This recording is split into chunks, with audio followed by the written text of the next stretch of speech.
Try this question on for size. Who chases and hugs Sonic all the time and wields a powerful hammer? Why, it's Amy Rose, of course! When have you ever seen 3 big, very smooth arcs of hair sticking out of a person's forehead? Sega hasn't.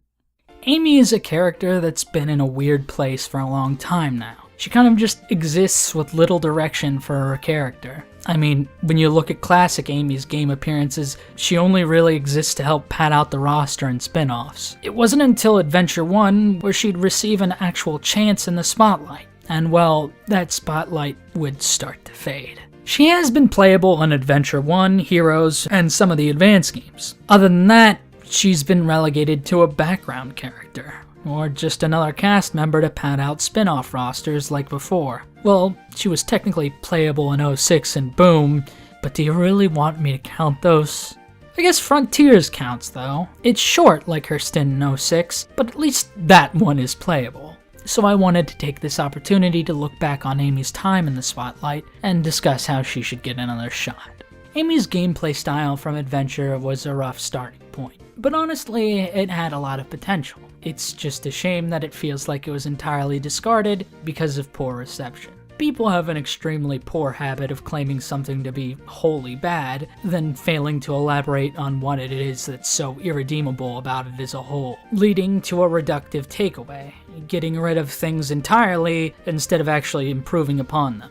I'd say this issue extends to the game series as a whole and not just Amy, but it's really apparent that it's affected her. The adventure games are held in such high regard because there was a clear improvement on the formula between games. Most entries end up a one-off gimmick that isn't nailed immediately, and because most people feel more compelled to say they're flat-out bad, rarely are the flaws actually dissected to highlight what works and how it can be polished, leading to Sega feeling the need to change course again and again, ending up with another gimmick that isn't perfected on the first try, then repeating the cycle. This issue feels evident with Amy herself, since she wasn't playable at all in Adventure 2. Well, at least, not in the story. Smacking enemies with a giant hammer is fun, no doubt, but SA1 didn't exactly control in a way that accommodated that playstyle, at least not in a way that felt very fluid. The most satisfying trick you could pull off with Amy is when she reaches top speed. She can do a flip jump with her hammer. It's incredibly satisfying to use this to maneuver around. The problem is, it takes far too long for it to charge up, and is the only real fun mechanic to her control. Her entire gameplay loop in Adventure revolves around her trying to escape an enemy she can't defeat, with the end of the stage having a random balloon for her to get away with. Functionally, it wasn't much different from Sonic's general design, rushing through the stage as fast as you can, but in the case of Amy, this was framed more like a survival horror. Could you imagine if they actually made a survival horror Sonic game? It's a unique dynamic that isn't very rich in depth with this iteration, but considering Amy's character arc in the story, it wouldn't make a ton of sense to bring it back for her going forward. Her story in Adventure gives her a character arc of being more independent and not relying on Sonic for everything. It also makes a point to display her expertise and empathy, portraying her as more emotionally intelligent than others, even if the dialogue may not necessarily have that come across. Insufficient data. You have feelings for something you know nothing about. Illogical. I pity you. Love is not part of your programming. You are missing something good. She stands firmly to protect the Flicky and manages to even reason with Gamma.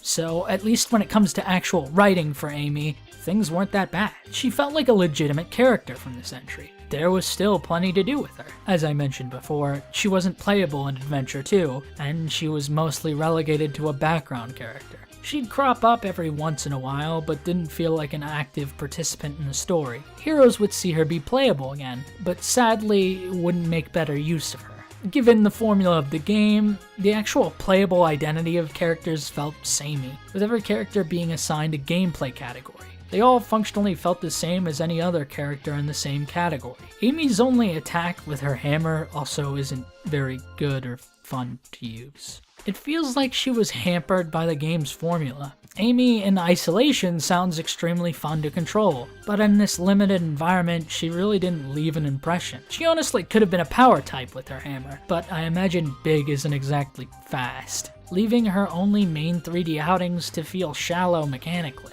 And when it comes to writing, well, Amy isn't exactly at her best. This was a state of purgatory for her character where she was just flanderized. I wouldn't go so far as to say all her character development was thrown out the window, it just wasn't as omnipresent, leaving her to feel like she's just padding out the cast. Cream and Big have their own personal goals, but Amy is hunting down Sonic for no real reason. They lightly frame it as her tagging along to help, but clearly her priorities are elsewhere. The game should have just focused on the aspect of her tagging along to help them without her obvious ulterior motive. Then when they bump into Sonic, she's genuinely distraught and looking for answers since she hasn't seen or heard from him in a long time, with that long time actually being long, so as to not lean into the stalkerish portrayal the final story teeters on. It's not exactly a phenomenal change, but it at least makes more sense. When it comes to Amy's time in the advanced titles, I'll give credit. Amy doesn't play like Sonic. She can't homing attack and instead has to use her hammer.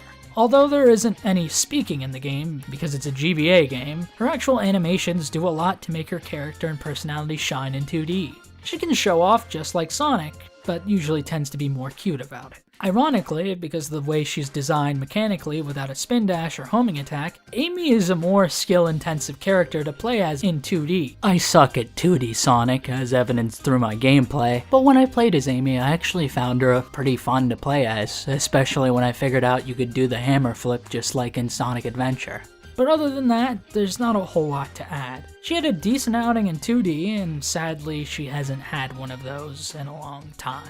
I still feel like there's a lot of untapped potential for Amy mechanically. She could have more dynamic mechanics with her hammer, helicopter around using her hammer. Imagine if she could do her SA1 hammer flip and then helicopter to hold in the air for longer. There's just plenty of room to expand upon how she actually uses her hammer beyond just smashing enemies with it. She could have an actual plot revolve around her hammer, and maybe have it get upgrades that affect gameplay. There's so many ways to make her mechanically distinct and fun to play as. Frontiers had her tarot cards come into play to glide around. Not only was it a cool callback to an obscure part of her character, it also served to give her unique gameplay elements to set her apart mechanically. I think Amy has a ton of gameplay potential, and it's just not being capitalized on because she's been relegated to padding out the roster. I really do want to see her be playable in games again, but there's a veritable issue that it comes with. Her existing character. She was always portrayed as being head over heels for Sonic and somewhat of a damsel in distress. She was also very traditionally girly, which likely was a symptom of the times. And times are different, so there's somewhat of a push to reimagine her to be more modernized. But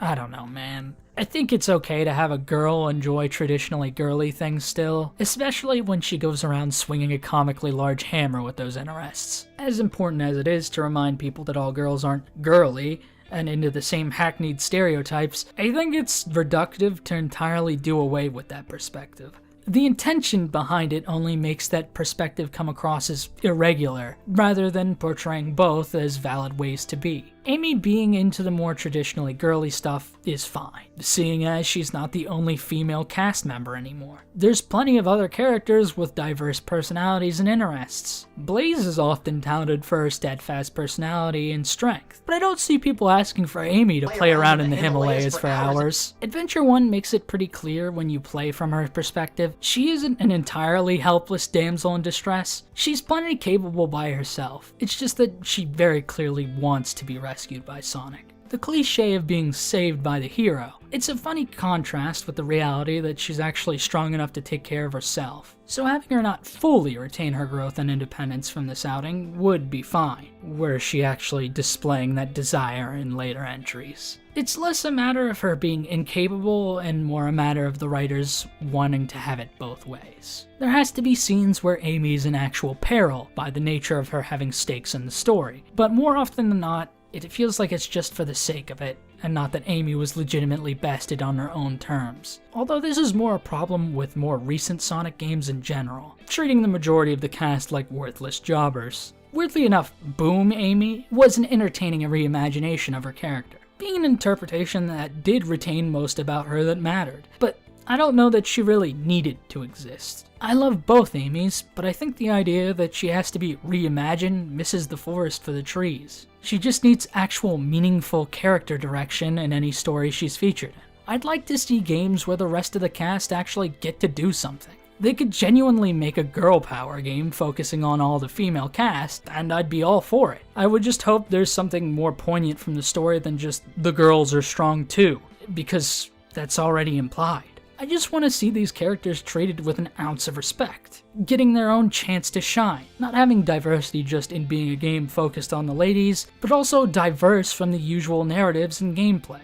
We can live without Eggman for once. Make it feel like not everything revolves around just Sonic and Eggman. Other things are actually going on in the world, and these characters have the opportunity to actually lead a story, tailoring the stories to them as a character and not them as an item. I mean, we now know Iizuka thought to himself, why haven't we made a Sonic RPG? An RPG could be a perfect opportunity for Amy to shine again. I only hope she's treated with some genuine importance. Or they can just make this canon and call the game Hot Chick Heaven. You pick.